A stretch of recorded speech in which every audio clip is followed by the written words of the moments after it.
eu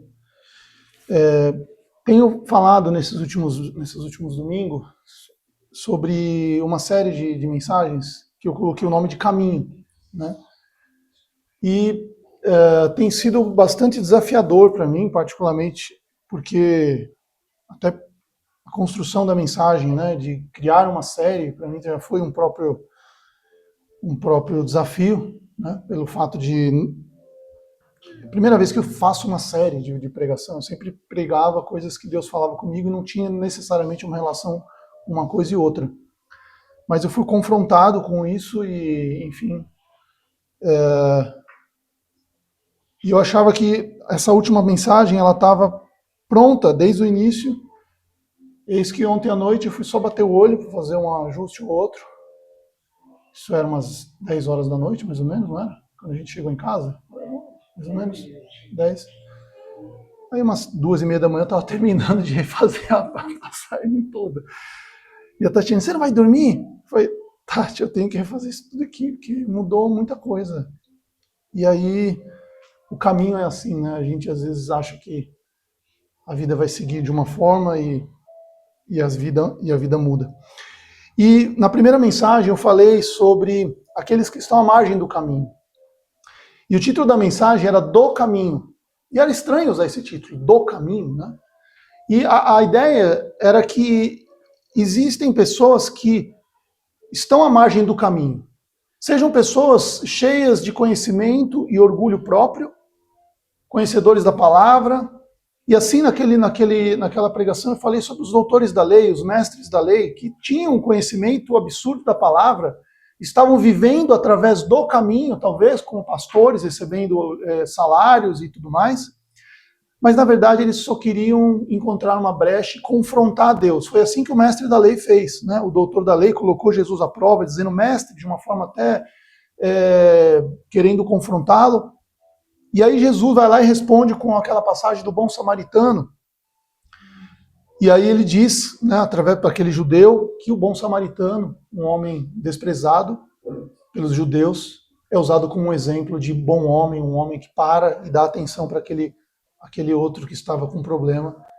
E o mestre da lei fala, mas como que eu posso ter a vida eterna? Né? E aí Jesus, ele conta essa história e dá o exemplo de um homem que está à margem da sociedade e ele, então, é que acaba fazendo a vontade de Deus. E aí, na segunda mensagem, eu falei sobre, o título era No Caminho. Então, é quando nós estamos na caminhada, nós estamos vivendo com Deus, mas nós nos perdemos no caminho. Coisas na vida que acontecem que durante a nossa caminhada cristã, nós acabamos nos desviando, nós acabamos nos esfriando, e às vezes isso acontece de forma tão sutil, de forma tão simples, e você se perde como aquela ovelha perdida. E o foco na mensagem que eu quis trazer não era o pastor indo lá e resgatando a ovelha, mas sim, em como de uma maneira sutil você pode acabar se perdendo, porque a ovelha não queria se perder. Ela se perdeu quando ela se deu conta. Ela não estava indo, fugindo, ela estava com todas as outras ovelhas, mas de repente ela se perde. Não é assim que às vezes acontece com a gente? De repente você viu, passou aquele momento fervoroso, passou aquela pessoa que orava, passou aquele que lia a Bíblia, passou. E você se perde. Quando você se dá conta, você já está perdido. E aí sim, você precisa do pastor que não desiste de você, larga as 99 e vai lá te buscar. E aí então tem aquela moeda, que ela se perde dentro da casa, ela se perde num lugar conhecido, a mulher conhecia cada cômodo daquela casa, e mesmo assim ela consegue perder uma moeda dentro da própria casa. E a única forma de encontrar aquela moeda era acendendo todas as luzes, limpando aquela casa, e aí então ela consegue achar. Quantas vezes a gente não está passando por isso? A gente se perde nas nossas próprias vidas, nos nossos próprios caminhos, dentro de lugares conhecidos, e a única coisa que nós precisamos fazer é acender a luz de Jesus dentro de nós, trazer isso de volta. Mas a gente precisa ter essa atitude. Essa foi a atitude da mulher. Não adianta achar e se colocar a responsabilidade para Jesus e falar assim, não, eu vou ser aquela ovelha, que ele larga as 99 e vai te buscar. A ovelha não decidiu estar perdida. Mas aquela mulher, ela se perdeu dentro da sua própria casa. Fazendo uma analogia com a mulher.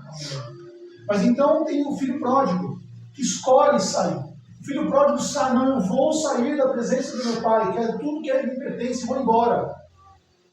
O o filho da ovelha, da moeda, e o filho, o que é mais importante? O filho não é mais importante? Então por que o pai não vai atrás do filho? Por que o pai ficou ali esperando? A mulher foi atrás da ovelha, o pastor foi atrás, a mulher foi atrás da moeda, o pastor foi atrás da ovelha, mas o pai não vai atrás do filho. Porque o pai sabe quem ele é. O pai sabe que vai ter um momento que você vai se arrepender e vai estar de braços abertos, vai vir de longe. Quando ele diz, prepare o cabrito que ele está vindo, e se alegre. Ele sabe que ele está vindo, o pai está todo mundo batendo. Será que ele começa todos os dias a acordar brilhado, imagina, será que meu filho está vindo? Será que meu filho está vindo? Ele sabia que ele está vindo. Mas aí vem Paulo, que estava vivendo uma vida que ele tinha certeza que era o caminho certo. Ele tinha certeza absoluta que ele estava fazendo o que era para Deus. Porque Paulo, quando persegue os cristãos, ele está fazendo isso porque ele tem muita fé no que ele está fazendo. Ele crê que ele está fazendo o que é certo. Só que ele estava totalmente perdido. Quantas vezes você está vivendo uma vida e você não se dá conta que você está vivendo uma vida totalmente perdida. Só que você precisa ficar cego. Você precisa ter um encontro com Jesus no meio de uma caminhada. E aí sim você vai ver. Você vai ver a obra de Deus está fazendo na sua vida. Mas hoje eu quero falar, não daqueles que estão fora ou daqueles que estão dentro, hoje eu quero falar do próprio caminho. Tenho certeza que quando eu comecei a falar de caminho, desde o início você deve estar pensando assim, eu sei, ele vai falar de João 14,16. A passagem mais famosa aqui na Bíblia. Quando você fala de Jesus para alguém, eu tenho certeza que essa você não deixa de mencionar. Eu sou o caminho, a verdade e a vida. Ninguém vem ao Pai a não ser por mim. Você que gosta de falar a palavra vem, quando você fala vem, você está lá. Você liga para alguém, você não vem na igreja? Onde eu estou no Brasil? Eu estou aqui na igreja, eu estou aqui. Ei, você não vem aqui? Você não vem aqui? Eu já estou aqui. Deus ele estava lá. Então essa palavra, eu sou o caminho, você já logo associa a quem? Jesus. O caminho é uma pessoa. Essa pessoa é a pessoa de Jesus. Mas esse caminho ele tem um preço. Esse caminho não é um caminho que você simplesmente acorda e fala, eu vou andar nesse caminho. Eu vou ali de maneira deliberada, você está andando e está tudo bem. Porque senão você vai acontecer exatamente o que eu preguei algumas semanas atrás. Você vai estar andando que nem ovelha, você de repente se vê perdida dentro da sua casa, ou de repente você fala assim, não pai, eu vou andar com minhas próprias pernas aqui, daqui a pouco eu volto, talvez eu volte, me dá aquilo que me pertence. Ou então eu vou fazer o que eu acho que é certo, eu não estou nem aí, vou começar a matar os cristãos, porque isso é certo. Eu vou justificar a minha religiosidade porque é isso que tem que ser feito. Mas não. O caminho tem um preço a ser pago. Em Mateus 7, do versículo 13 e versículo 14, ele diz, entrem pela porta estreita, pois larga é a porta e amplo é o caminho que leva à perdição. Você quer um caminho amplo? Você quer um caminho fácil? Você quer um caminho que é tranquilo? Então, vamos naquela igreja que vai te dizer que você vai receber as bênçãos, que é só você vir. Ele está de braços abertos, do jeito que você está, do jeito que você é. Fica do jeito que você está. Não muda nada. Sua vida pode ser exatamente assim. Vem, que você vai receber tudo. Esse é o caminho simples. Eu não estou falando isso. Quem está falando é a Bíblia aqui, gente. Eu não estou aqui querendo pregar heresia. A Bíblia diz que há um caminho largo e esse caminho vai te levar para onde? Você pode se tornar uma ovelha. Você pode se tornar uma moeda perdida. Você pode se tornar um filho que acha que tem toda a razão. Ou você pode se tornar religioso como Paulo. Esse caminho é largo. Você sabe. E são muitos os que entram por ela. Quantas pessoas nós temos aqui hoje? Vai naquelas igrejas com as paredes pretas. Vai naquelas igrejas onde a vida de prosperidade está bombando. Onde você tem a filial 1, filial 2, filial 3, filial 7, filial 10. Estão cheias. As igrejas estão lotadas. Alguma coisa estranha está acontecendo no mundo cristão, gente. A gente tem que tomar muito cuidado. Porque você pode estar indo para o matador, achando que você está indo para ele. Então, no versículo seguinte, no 14, mas estreita é a porta e apertado é o caminho que leva à vida, e são poucos as que encontram. Estreita é a porta. Seguir o caminho de Jesus não é confortável. Uma porta estreita, passa um de cada vez. Uma porta estreita, existe uma fila, não dá para todo mundo passar junto. Uma porta estreita, existe uma organização. Uma porta estreita, existe um planejamento. Você não pode, pessoal, tem uma portinha ali, vamos que vamos de qualquer jeito. Não é. A gente precisa se organizar. Você precisa acordar mais cedo e ler a palavra de Deus. Você precisa ter momentos de intimidade com Deus. Você precisa conversar na mesa, compartilhar a palavra de Deus com a sua família. Você precisa ter as suas reuniões de célula na tua casa. Você precisa ter culto familiar. Senão, isso aqui não é nada, isso aqui é uma parede, isso aqui é só um culto de domingo. Isso não vai adiantar nada. Essa é a porta fácil. Vamos uma vez no final de semana, está tudo bem. Eu vou ouvir aquela palavra da Bíblia, está tudo bem. Eu não preciso abrir a Bíblia, eu sei que alguém vai abrir por mim, alguém vai falar. Então está tudo bem. O caminho estreito exige um arrependimento. Você precisa reconhecer que precisa mudar. Você precisa reconhecer, senão você precisa de obediência. Você precisa obedecer a palavra de Deus. E você precisa de perdão. Você precisa de perdão. Você precisa se perdoar. Não adianta você se culpar pelos dias em que você não fez. Está na hora de você olhar pelo que você vai fazer. E você tem que ter fidelidade. Então, foi até o fim. Foi até o fim. Bom, essa foi só a introdução. Você está pegado?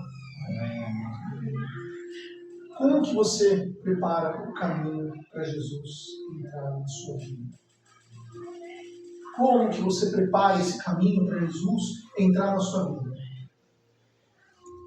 Lucas, vou jogar um desafio aqui. Coloca na versão NVT. A NVT é uma versão chamada Nova Versão Transformadora. Ela usa algumas palavras diferentes, porque elas vão fazer um certo sentido com o louvor que eu vou colocar no final, que usa bastante essa palavra, né? Aquela tradução. Se der, se não der, não tem problema, pode ser NVI também. Se tiver mais fácil NVI, não tem problema. Eu queria que a gente abrisse, vocês vão abrir a Bíblia de vocês, eu tenho aqui as passagens, Isaías 40. Isaías 40. E a pergunta que a gente tem que se fazer agora, quando a gente estiver lendo isso, é: como você prepara o caminho para Jesus entrar na sua vida? Como você prepara esse caminho? Se Jesus é o caminho, como você prepara esse caminho? Talvez, óbvio, vou ler a Bíblia, vou tentar. Mas será que tem alguma dica, talvez, alguma instrução que pode me ajudar nisso? Isaías 40, ele descreve muita coisa. Eu queria falar um pouco sobre ele hoje. Isaías 40, versículo 1. Consolem meu povo, diz o seu Deus. Falem com carinho a Jerusalém. Diga-lhe que seus dias de luta acabaram e que seus pecados foram perdoados. Sim, o Senhor a castigou em dobro por todos os seus pecados. O que está acontecendo aqui, gente? Existia um rei, Ezequias, se não me engano. E esse rei, ele era um rei bom. Ele era um rei que tinha, um coração bom, um rei que orava a Deus, um rei que tinha um relacionamento com Deus. Só que até o versículo 39 de Isaías, ele fala dos momentos em que o povo de Deus ia se tornar cativo à Babilônia. Isso ainda não tinha acontecido, só ia acontecer 100 anos depois. Então Isaías, ele é um profeta, falando de coisas futuras, e então ele chega ali para o rei Ezequias, e porém Ezequias comete um erro. Ezequias está muito doente, e aí Ezequias, depois que Isaías chega para ele e fala assim: não, você vai se curar, Ezequias. Você vai se curar. Deus vai te dar 15 anos de vida. E aí Ezequias fica feliz. Que maravilha, que ótimo, que excelente. Porque Ezequias ia morrer. E aí Ezequias clama: Deus, eu fui tão bom. Deus, eu fiz isso. Deus, eu fiz aquilo. Primeira coisa, gente, você tem medo da morte? Isso está errado. Já está errado. Porque a nossa vida não é aqui, gente. A nossa vida não é aqui. Eu e a Tatiana e a Fernanda, nós, lembra quando a gente ia para os hospitais fazer capelania? Adotia animais. A gente chegava para as pessoas, que a gente orava por elas, e na semana seguinte, a Tatiana falava, lembra do fulano? A gente orou, lembra do Beltrano? Um jovem entrou com uma pancada na cabeça, não sei se a história é mais ou menos essa, um negócio na cabeça, um coágulo, alguma coisa assim. Começou a inchar, passou alguns meses, ele morreu, um jovem. E aí eu fui uma vez lá orar por ele, a cabeça inchada e tal, sabe, bem... Você tem medo de morrer? Ezequias teve medo de morrer. E ele clama, Deus, não. Porque ele estava com medo. A questão não é orar para viver, a gente tem que orar para isso. Mas qual que é a motivação? De querer se apegar a esse mundo a qualquer custo? E nesse período em que Ezequias viveu 15 anos a mais, foi horrível, aconteceu um monte de coisa errada. E a pior coisa foi o erro que cometeu. Ezequias, depois que ele se cura, existia um reino, que era o reino da Síria, que o reino crescendo, bombando, Estados Unidos aí, cheio de poder, e a Síria lá.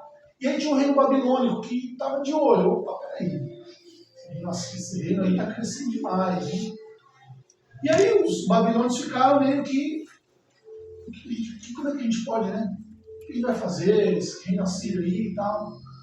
E aí Ezequias, para uma forma política, ele chama o pessoal da Babilônia, quando ele se cura, Senhor, eu estou curado, olha que maravilha, recebi uma bênção, né? Fui curado, venham aqui, olha meu reino, olha quantas riquezas que eu tenho, olha isso que eu tenho aqui, olha minhas propriedades, olha isso, olha aquilo, os babilônios ali. Quem você está convidando para compartilhar suas bênçãos? A quem você tem recorrido para não acontecer alguma coisa? A gente tem que parar de falar coisas para pessoas que não são de Deus, para as pessoas que vão te levar para um caminho que as pessoas no fundo estão sentindo inveja de você. E sabe o que aconteceu? Os babilônios ficaram de olho em tudo. Tiraram com a câmera do celular lá, filmaram tudo, botaram aquele Google Glass lá com câmerazinha. E registraram tudo. E sabe o que acabou acontecendo? Os babilônios foram lá depois. Isaías, no versículo anterior a esse, no capítulo anterior a esse, ele diz que os babilônios iam catar tudo, iam fazer cativos os homens de alto poder, iam virar eunucos. E aí, Ezequias fala assim: eu sou 15 anos. Meu Deus, está tudo bem. E aí então, nesse contexto, Isaías vem no versículo 40 e ele começa a falar: olha, vocês vão ficar cativos no capítulo anterior, mas vão encontrar saída lá na frente. Só que qual é o caminho para isso?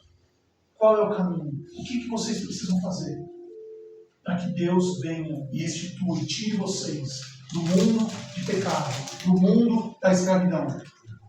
E aí então, no versículo seguinte, ouçam, uma voz clama, abram caminho no deserto para o Senhor, preparem para o nosso Deus uma estrada reta na terra desolada. Aterrem os vales, nivelem os montes e as colinas, endireitem as curvas, tornem planos os trechos acidentados. Volta um pouquinho no versículo 3. Ouçam, uma voz clama, abram caminho no deserto para o Senhor. Abrir caminho no deserto, para analisar. No deserto não existe nada, não existe estrada. Um profeta diz: olha, abra um caminho no deserto. Peraí, mas como é que eu abro um caminho no deserto? Aonde você não sabe para que lado ir? Como que você vai abrir um caminho? Se você está no deserto, você não sabe se é para cá, se é para lá. Você está no deserto, você não sabe para onde ir. Como você vai abrir um caminho? No deserto é um lugar que você se sente perdido. Mas a primeira coisa que ele fala é: abram caminho no deserto para o Senhor. Mas é ali, no deserto, quando você não sabe para onde olhar, que você vai abrir o caminho. É aí que, pela fé, você começa a visualizar que existe uma estrada, mesmo quando ela não existe. De alguma forma, isso acontece nas nossas vidas. Às vezes a gente está passando por situações em que a gente não vê caminhos, a gente não vê alternativas. Mas aqui a palavra de Deus diz: abra um caminho no deserto. A fé precisa ser exercida dentro de você. Se você não abrir um caminho onde tudo parece impossível, então você não está exercendo a fé.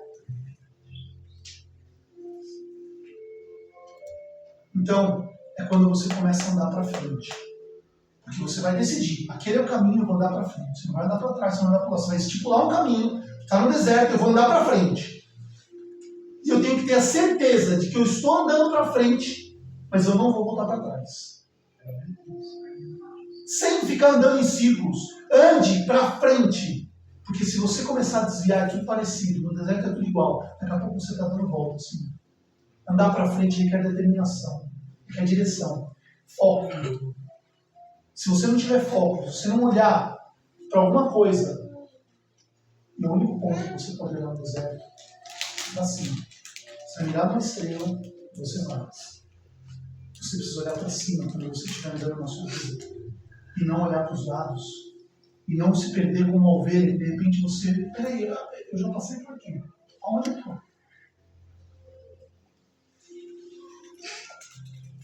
Agora, talvez esse caminho de seguir em frente no deserto pode parecer loucura.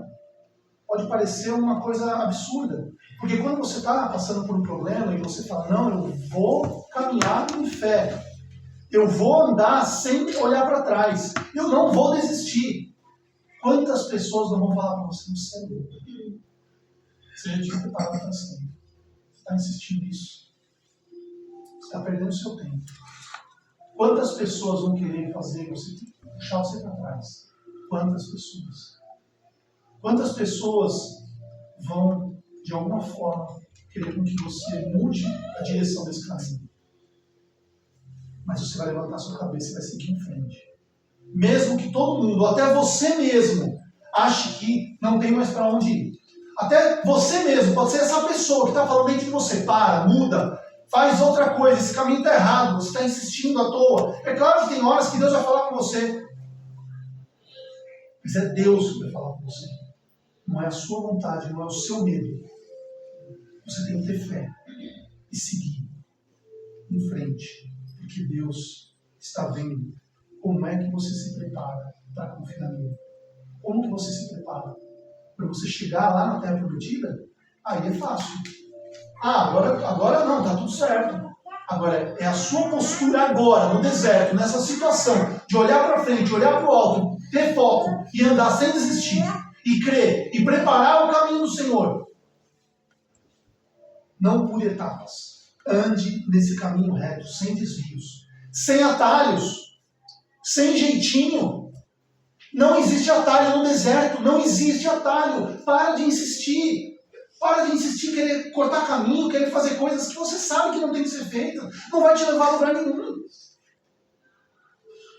Gente, eu poderia estar falando, você vai vencer, vai. A vitória está nas suas mãos, mas isso requer atitude, requer mudança de atitude.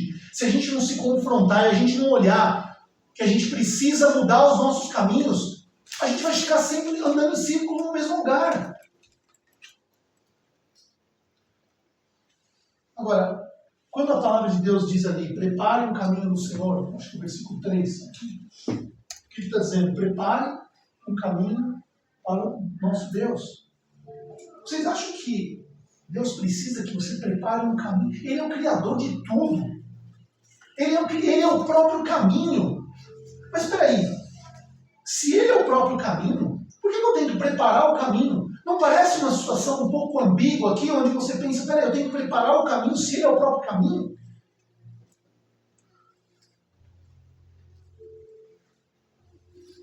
Jesus, em João 14, diz, eu sou o caminho, a verdade e a vida. Ninguém vem ao Pai se não for através de mim. Então isso parece uma contradição. Parece uma contradição. Se você tem que preparar o caminho, mas Ele é o caminho.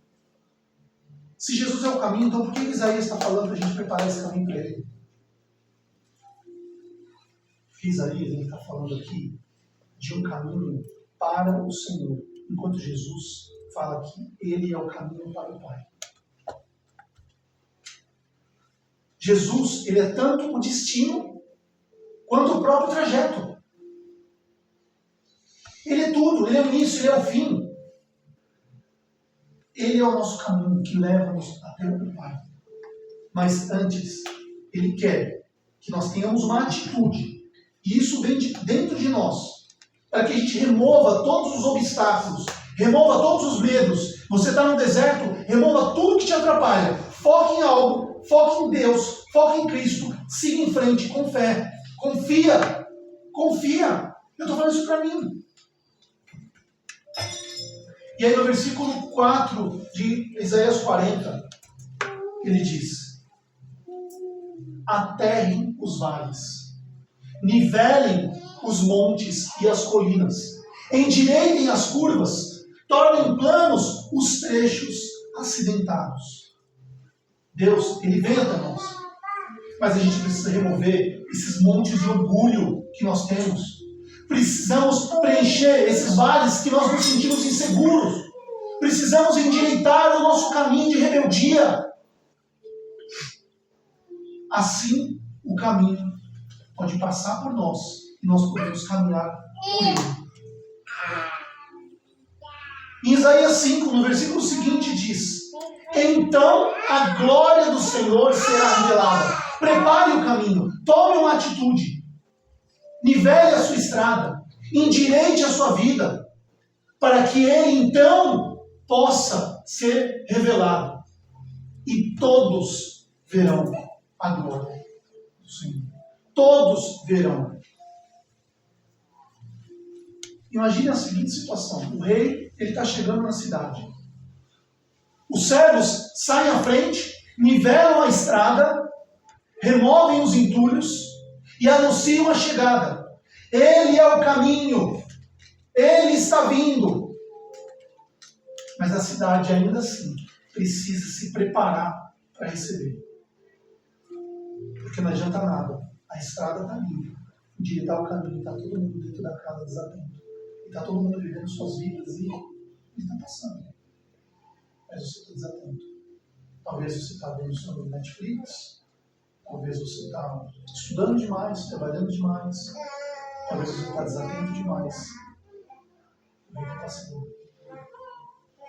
E ele vai passar. Mas eu preciso dizer para você que ele não está só. Porque ele sempre dá uma chance para a gente se arrepender. Ele sempre dá uma chance para a gente voltar. Até o último segundo da sua vida, ele está sempre de braços abertos para você se arrepender. Eu não sei o que você tem feito. Eu realmente não sei as situações que você está passando na sua vida. Eu não sei o que fugiu do seu controle. E eu não sei se até mesmo por sua própria vontade você acabou saindo do caminho. As diversas situações que a gente ouviu aqui nessa série sobre o caminho. Eu não sei qual delas se aplica com você. Mas é uma coisa que eu sei. Eu tenho certeza que é chegada a hora para você entender os sinais que Deus está te dando e você se arrepender. Eu queria agora que a gente abrisse Lucas, capítulo 3.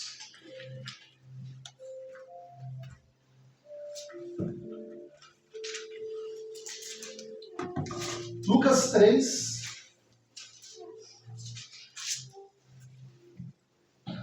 Coloca já direto no versículo 3, por favor. Lucas 3, 3. Isso.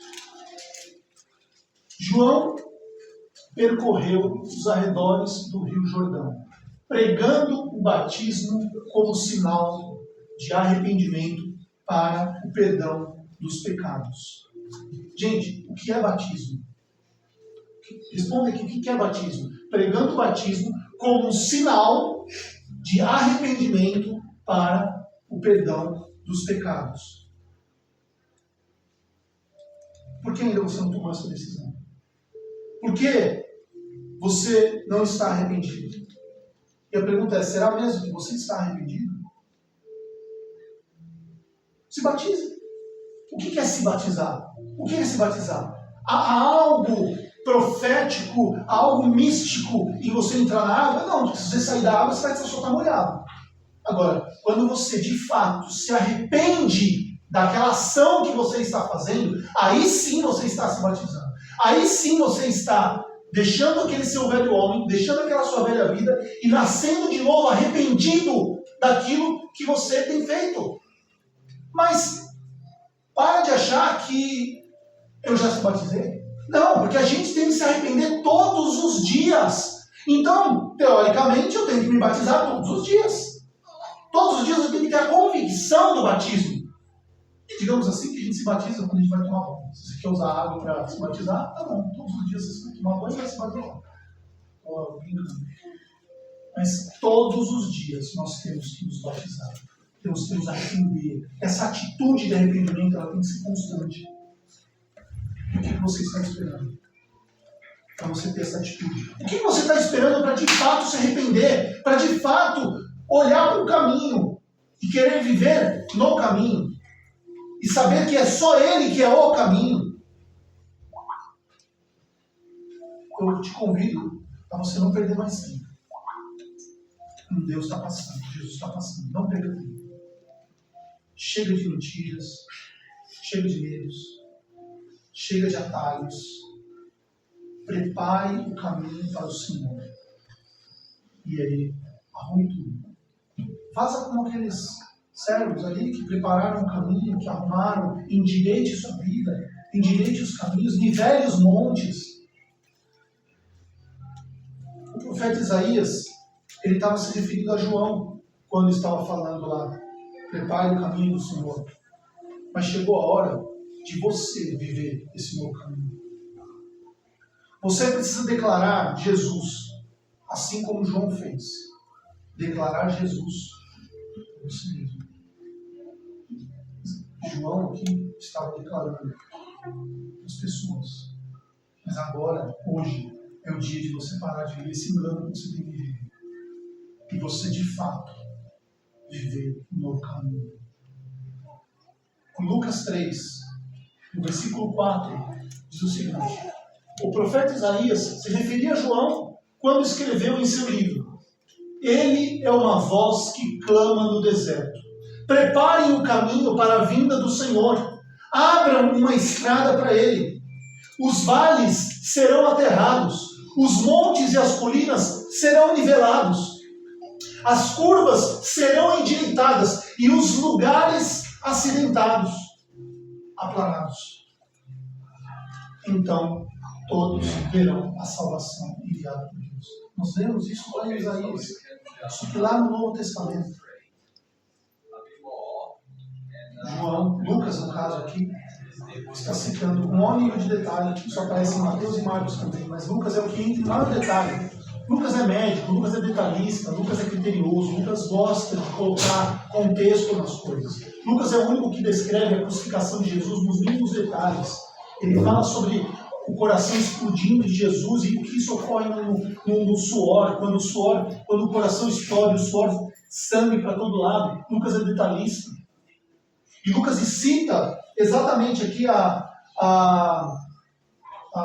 passagem de Isaías com um maior nível de detalhe.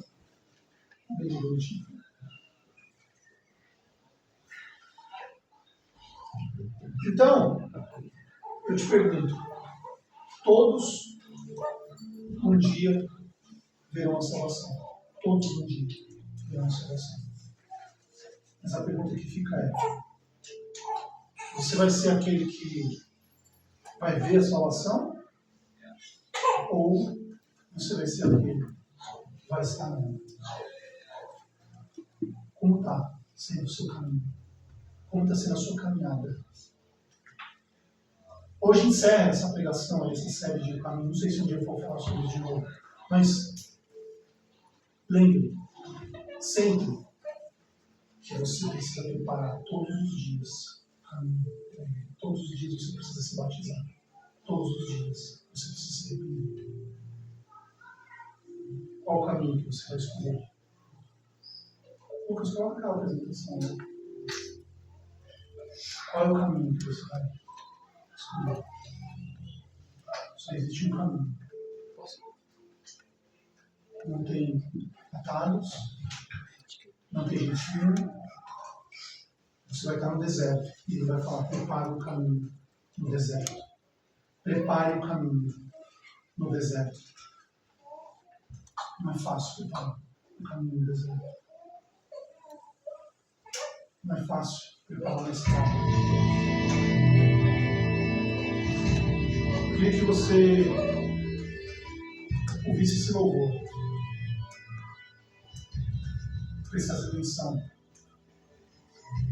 no que o profeta Isaías vai falar com você. Deus toda a sua vida, para que você prepare o caminho do Senhor. Para para ouvir. Vamos então.